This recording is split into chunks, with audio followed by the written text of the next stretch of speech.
Presiden Prabowo Subianto menerbitkan instruksi Presiden tentang efisiensi belanja dalam pelaksanaan APBN dan APBD tahun anggaran 2025. Pemda juga diminta mengurangi perjalanan dinas sebesar 50%. Prabowo menginstruksikan kementerian dan lembaga melakukan review sesuai tugas dan kewenangan dalam kerangka efisiensi. Arahan Prabowo itu tertuang dalam Inpres nomor 1 tahun 2025 yang diteken pada 22 Januari 2025. Dalam arahannya di sidang Kabinet Paripurna, ada beberapa poin instruksi Prabowo dalam rangka efisiensi anggaran. Presiden meminta untuk menyederhanakan acara seremonial pemerintah. Sementara kepala daerah diminta membatasi belanja untuk kegiatan yang bersifat seremonial, studi banding, hingga seminar FGD. Pemda juga diminta untuk mengurangi perjalanan dinas sebesar 50%, termasuk membatasi belanja honorarium melalui pembatasan jumlah tim dan besaran gaji. Perjalanan dinas dikurangi. Saya potong setengah. Dengan setengah kita bisa menghemat 20 triliun lebih. Kalau kita hitung 20 triliun, berapa puluh ribu sekolah, gedung sekolah bisa kita perbaiki.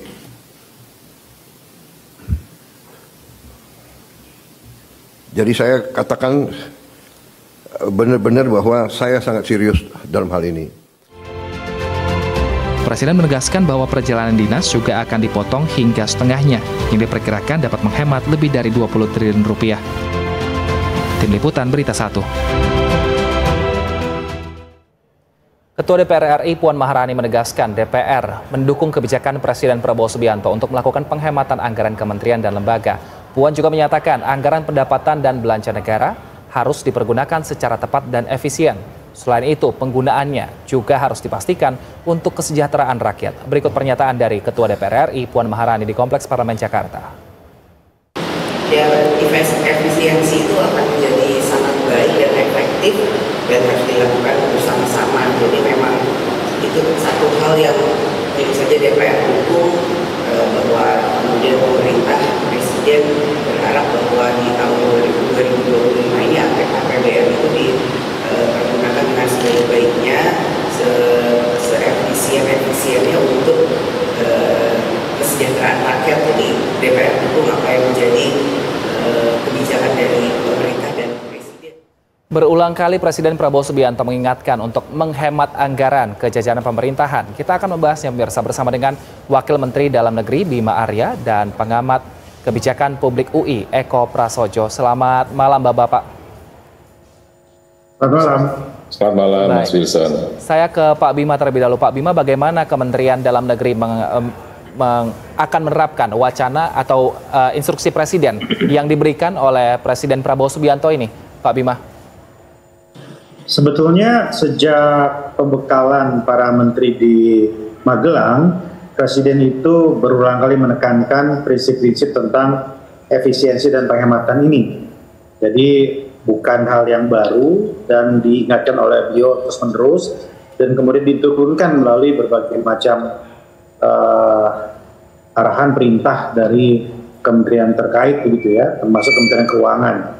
Kementerian Dalam Negeri juga mengarahkan kepada seluruh pemerintah daerah untuk betul-betul fokus pada efisiensi, memotong biaya yang tidak perlu, tidak substantif seperti perjalanan dinas, seremoni, kunjungan kerja, dan kami kan bisa memantau melalui sistem kami di Kemendagri, kita bisa melihat alokasi APBD provinsi sampai kota dan kabupaten, mana yang proporsinya lebih besar untuk operasional, mana yang nggak sesuai dengan target-target program pemerintah, itu bisa terlihat di situ semua. Dan ya, tentu dari situ kami jadikan landasan untuk bagi kami mengoreksi kebijakan pemerintah daerah tadi. Baik, tapi indikatornya untuk pemotongan anggaran ini seperti apa Pak Bima? Adakah mungkin indikator tertentu yang diterapkan untuk kegiatan tertentu sehingga tadi ketika instruksi Presiden ini diterapkan ini tidak mengganggu program yang memang sedang dikerjakan kementerian dan juga pemerintah daerah? Arahannya saya kira sangat jelas, 50% dipotong untuk perjalanan dinas, jadi artinya otomatis akan terseleksi perjalanan dinas yang dianggap prioritas gitu. Kemudian juga tadi ya, biaya seperti alat tulis kantor, kemudian juga untuk makan minum, untuk kunjungan kerja, dan hal-hal yang nggak langsung berkaitan dengan kebutuhan rakyat dan program pelayanan publik mendasar itu dihilangkan begitu. Nah dari situ saja hitung-hitungannya seperti yang disampaikan oleh Bapak Presiden, angkanya dari perjalanan dinas saja bisa 20 triliun penghematannya. Sedangkan angka secara keseluruhan untuk efisiensi tadi bisa mencapai angka 250 triliun. Nah dari situlah kemudian anggaran bisa direalokasikan untuk kebutuhan yang lebih mendesak seperti perbaikan sekolah, pengentasan kemiskinan, kemudian pemberantasan stunting dan lain-lain. Begitu prinsipnya. Baik, saya ke Pak Eko. Pak Eko menanggapi instruksi Presiden ini seperti apa? Apakah kebanyakan dampak positif atau justru dampak negatif yang akan terjadi? Ya, pertama saya sangat setuju dan menyambut baik apa yang menjadi instruksi Presiden nomor 1 tahun 2025 mengenai efisiensi pelaksanaan anggaran, karena ini sudah lama kita wacanakan ya. Dan ini angkanya cukup fantastis di dalam impres tersebut, yaitu 306,6 triliun ya, 256 triliun di APBN Kementerian dan Lembaga, kemudian 50 triliun dana transfer ke daerah. Jadi ini cukup fantastis angkanya, 306,6 triliun melalui efisiensi belanja operasional dan juga non operasional ya. Hanya saja memang kita perlu benar, karena anggaran ini kan sebenarnya suatu sistem kesatuan ya. Jadi jangan sampai nanti kalau kita bikin mobil itu ada anggaran untuk ban yang nggak bisa dipasang. Jadi mobilnya ada cuma bannya nggak ada. Nah ini perlu menjadi perhatian saja, bahwa karena program pembangunan itu merupakan suatu kesatuan yang utuh. Jadi kalau kita melakukan pemotongan anggaran atau efisiensi anggaran itu harus memperhatikan juga keselarasan dalam outcome dan impact yang akan dicapai di dalam program pembangunan. Nah sebenarnya kalau kita bicara lebih substansial lagi, banyak program-program pembangunan yang isinya itu hanya kegiatan, jadi bukan outcome, bukan impact. Jadi saya yakin banyak sekali kegiatan-kegiatan yang bisa kita hilangkan, ya kita pangkas tanpa harus mengganggu outcome dan impact. Nah ini memang kita punya persoalan di perencanaan dan penganggaran ya. Jadi pertama seringkali kita merencanakan program dan anggaran yang isinya itu cuma kegiatan, bukan outcome dan impact. Kemudian yang kedua, penyelarasan antara kementerian dan lembaga itu juga sangat bermasalah. Jadi ada program kegiatan di sana sini, tapi tidak nyambung ya. Tadi sudah saya sampaikan. Kadang-kadang kita mau bikin mobil, kita sudah bagi tugas, Kementerian A bikin ban, Kementerian B bikin mesin, Kementerian C bikin jok. Tapi di ujung anggaran, di ujung tahun anggaran itu, kalaupun bikin ban, mungkin bannya nggak sama ya. Kita mau bikin Mercy, tapi yang dibuat ban traktor gitu, sehingga nggak bisa dipakai. Jadi saya sangat setuju dan mendukung sekali. Dugaan saya lebih dari 306,6 triliun ya. Karena exercise kami di Kementerian Pan-RB pada awal-awal tahun 2014-2015 itu sudah mencapai 398 triliun efisiensi ya. Bukan kerugian negara, tapi efisiensi yang bisa kita lakukan dengan sistem akuntabilitas kinerja instansi pemerintah. Apalagi sekarang sudah hampir 10 tahun sejak kita melakukan perhitungan kasar mengenai potensi efisiensi anggarannya. Jadi saya pikir bisa lebih daripada itu kalau kita bicaranya mengenai outcome dan impact. Demikian, Mas Wilson. Baik, saya kembali ke Pak Bima. Pak Bima, bagaimana juga memastikan supaya pemerintah daerah ini bisa menerapkan hal ini, Pak? Karena kalau misalnya kita tahu saat ini provinsi cukup banyak, ada 38 provinsi, dan untuk mengawasi sebelum terjadi kebocoran anggaran ini, kira-kira sistemnya yang dilakukan seperti apa, Pak Bima?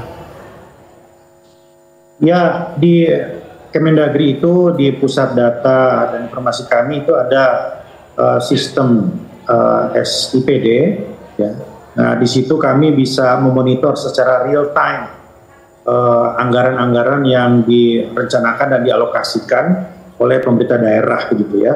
Nah, ini bisa kami monitor mulai dari ketika mereka mengusulkan gitu ya. Kan nanti kita review. Untuk provinsi direview oleh Kemendagri, untuk kota kabupaten direview oleh provinsi, jadi secara berjenjang begitu.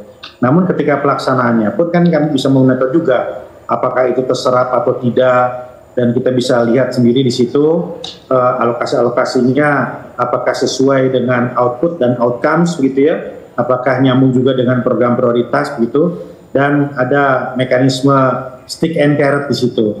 Jadi ada insentif, ada apresiasi bagi daerah-daerah yang mengelola APBD secara baik, dan ada juga sanksi begitu ya, atau kira-kira peringatan bagi daerah-daerah yang tidak mengelola APBD dengan baik.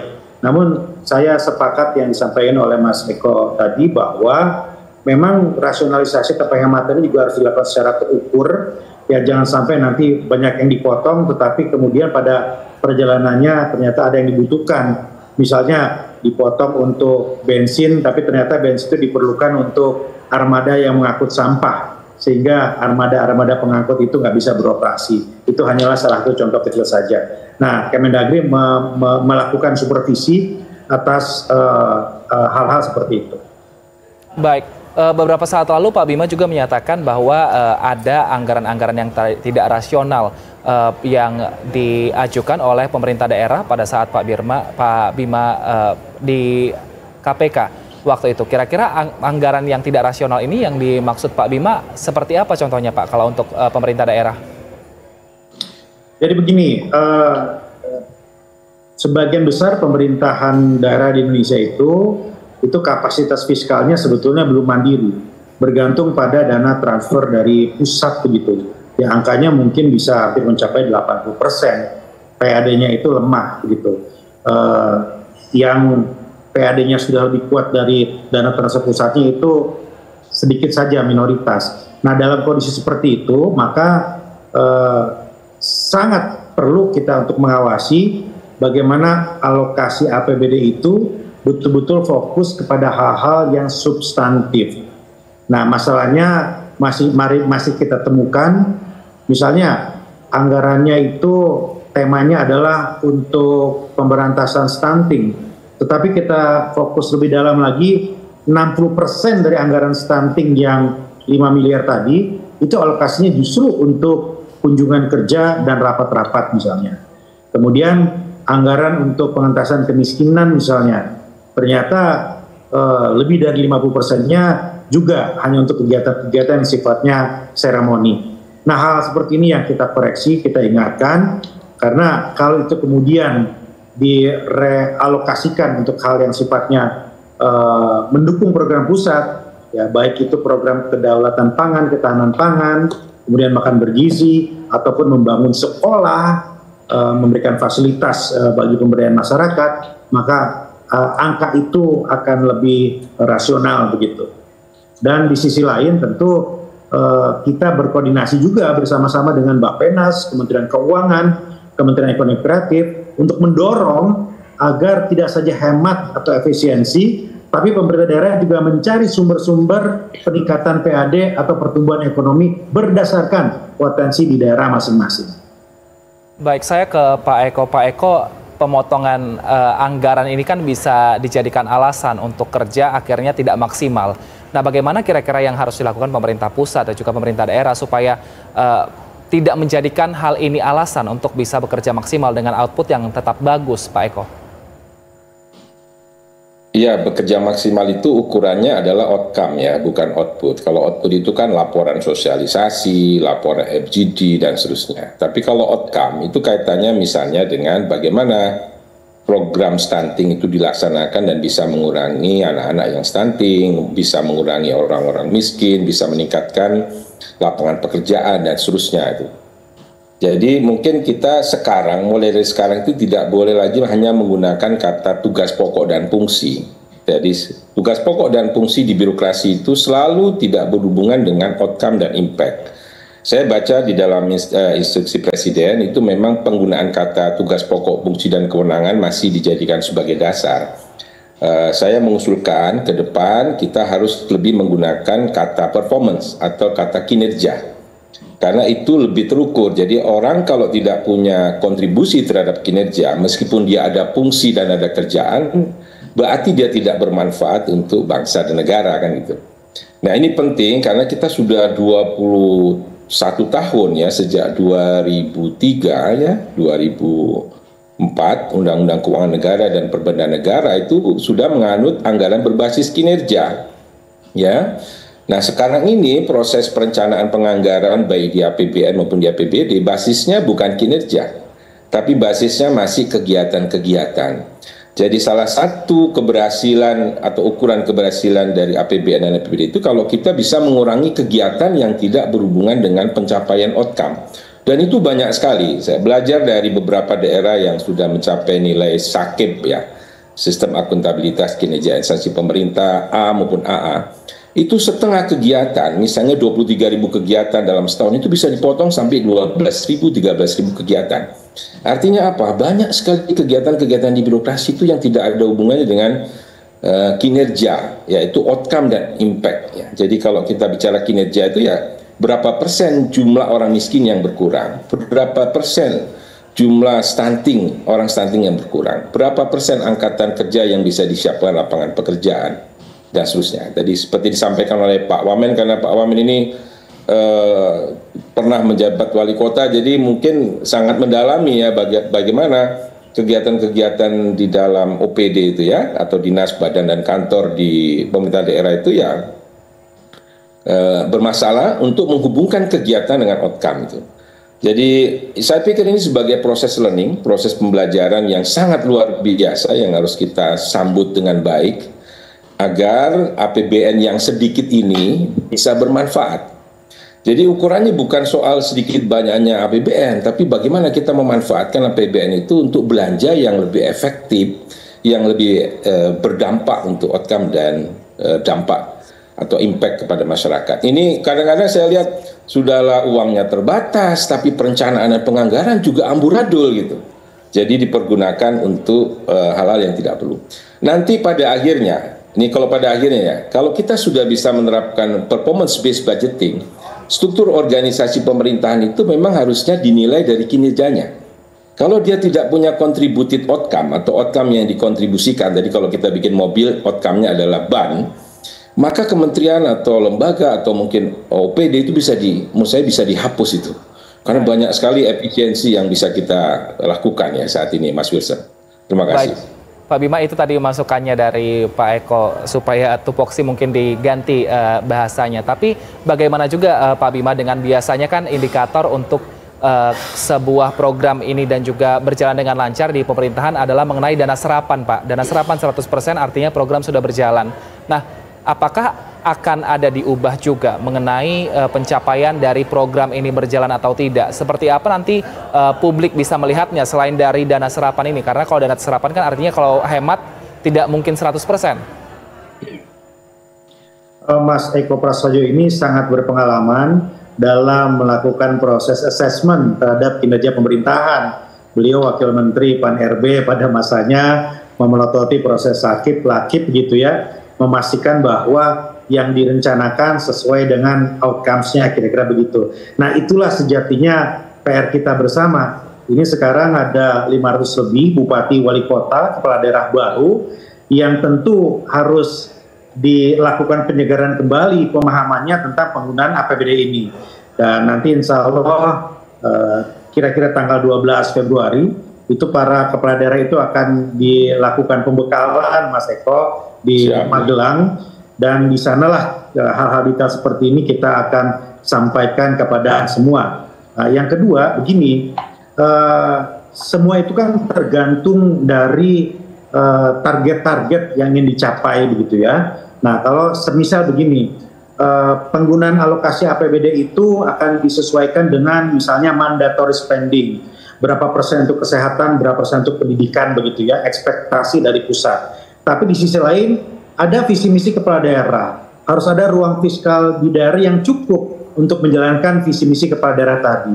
Jadi harus sinkron antara mandatory spending dan visi misi kepala daerah. Dan sekarang ini kami berpikir bahwa mandatory spending ini mungkin harus disesuaikan karena adanya program-program prioritas nasional yang harus dikawal oleh pemerintah daerah seperti makan bergizi, ketahanan pangan dan lain sebagainya begitu.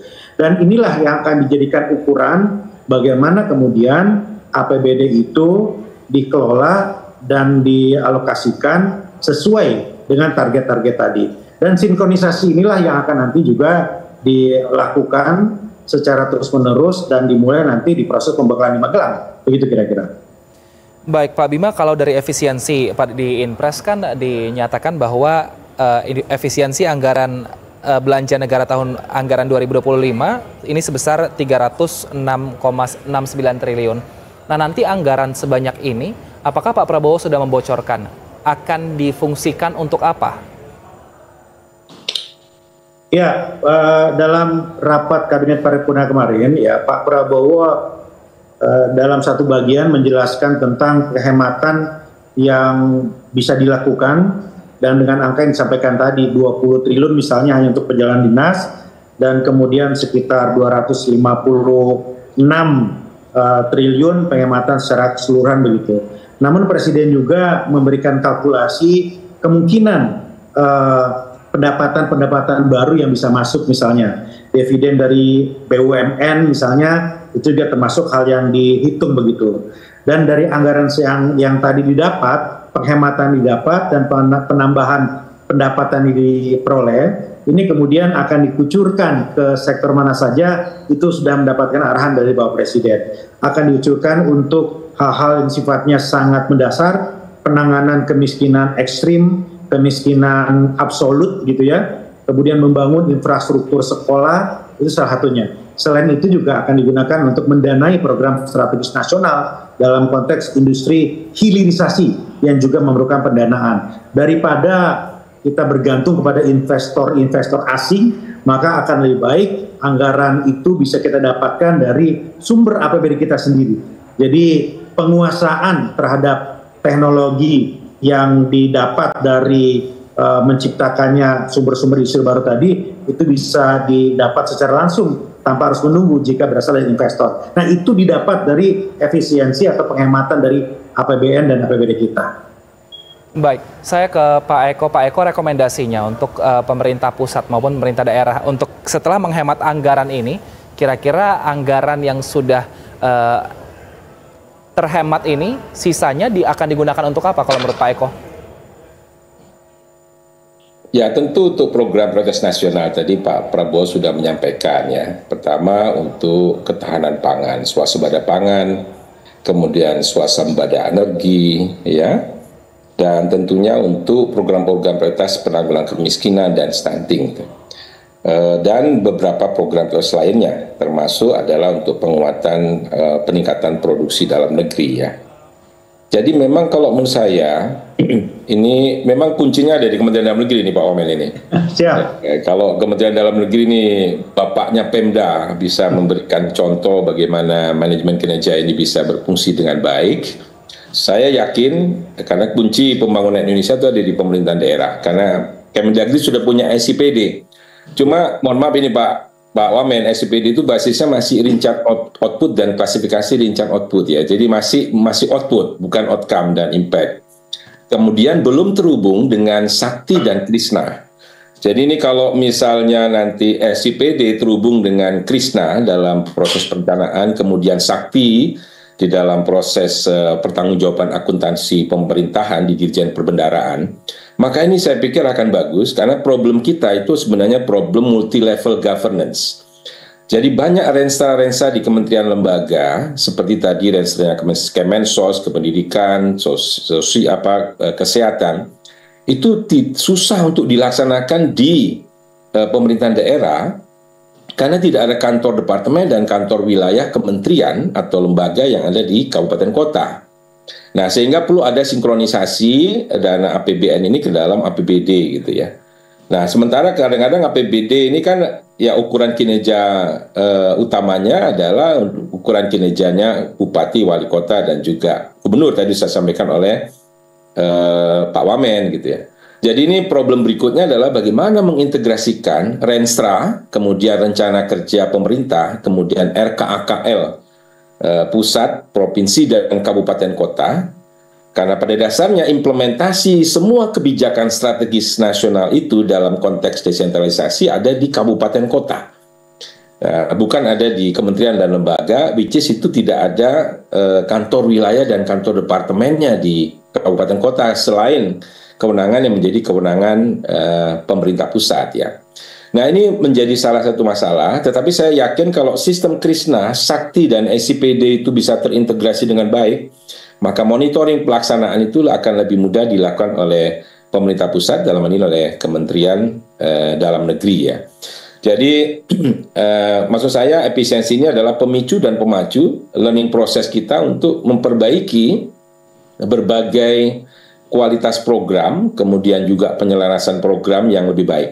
Ada satu masalah lagi nih Pak Wamen ya, jadi program penanggulangan kemiskinan itu melibatkan 28 kementerian dan lembaga.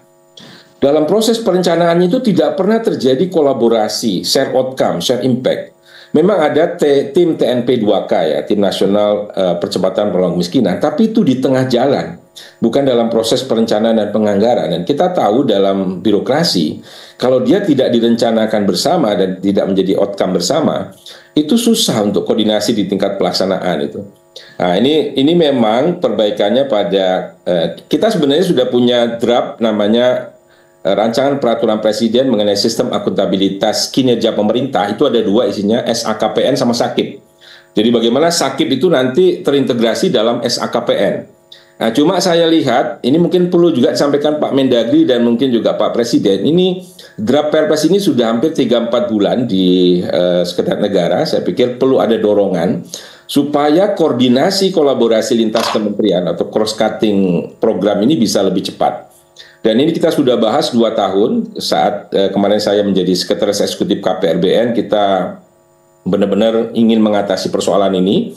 Dan kalau Perpres ini ditetapkan, saya pikir ini akan menjadi tulang punggung untuk kolaborasi yang lebih baik, karena dia juga menghubungkan antara sistem perencanaan penganggaran pusat, provinsi, dan juga kabupaten kota, dengan pengintegrasian sistem informasi yang tadi Pak Wamen juga sebutkan di Kementerian Dalam Negeri ya, SIPD ya.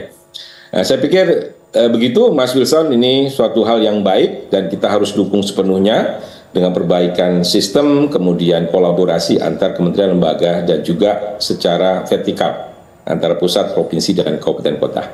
Baik Pak Bima, tanggapannya mengenai kolaborasi tadi, masukan dari Pak Eko. Memang harus diakui bahwa memiliki aplikasi yang terintegrasi dan data tunggal itu adalah cita-cita bersama yang harus diwujudkan begitu. Ini memang Kemenpan RB, Kemendagri, Komdigi saat ini ya tengah bekerja ya untuk mengarah kepada pengintegrasian data tersebut begitu. Semestinya memang SIPD ini terintegrasi dengan Sakti dan Krisna yang lain tadi. Nah, tapi saat ini memang perlu dilakukan upgrading terhadap terhadap kapasitasnya. Ini telah kita lakukan di akhir tahun lalu dan sekarang masih berproses agar kapasitas dari sistem SIPD ini bisa terintegrasi dengan yang lain dan bisa diakses dengan lebih mudah oleh teman-teman pemerintah daerah begitu. Dan yang kedua tadi ya memang kalau banyak aplikasi atau sistem dari masing-masing kementerian dengan target yang kurang lebih sama, ya pasti akan menimbulkan komplikasi tersendiri begitu. Nah makanya ada formula atau konsep INA-Government begitu ya, layanan aplikasi yang sifatnya untuk target pelayanan publik dari pemerintah, kemudian ada INA-PAS begitu ya untuk warga negara memperoleh berbagai kemudahan. Nah ini sekarang sedang kita tata. Dan saya kira dari Dewan Ekonomi Nasional di bawah komando Pak Luhut di sana ada Komite Transformasi Digital yang akan mengawal memastikan proses ini terintegrasi secara dengan lebih cepat. Baik, Baik, kita akan nantikan seperti apa kinerja pemerintahan ke depannya dengan efisiensi anggaran ini. Kita harapkan bisa tetap maksimal dan juga ada integrasi dan juga kolaborasi antara lembaga kementerian dan juga pemerintah daerah. Terima kasih banyak atas waktu dan juga informasinya sudah bergabung bersama kami di Berita Satu Utama, Wakil Menteri Dalam Negeri Bima Arya dan juga pengamat kebijakan publik UI Eko Prasojo. Sehat selalu Bapak-Bapak.